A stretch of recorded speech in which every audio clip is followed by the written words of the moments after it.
উপজেলা আমার নাগেশ্বরী, ইউনিয়ন নারায়ণপুর।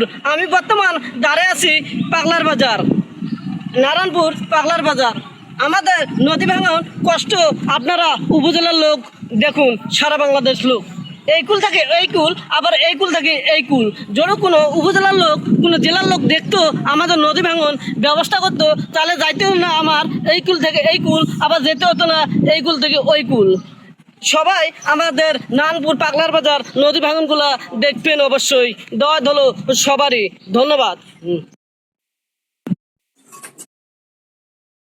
আমি একজন কুড়িগ্রাম জেলার নাগেশ্বরী উপজেলার থেকে দরিদ্র এক ইউনিয়ন। সবচেয়ে আমি ভালো করে খোঁজখবর নিয়ে দেখেছি, আবার সবচেয়ে দরিদ্র এলাকা ইউনিয়ন হলো নারায়ণপুর। আমি একজন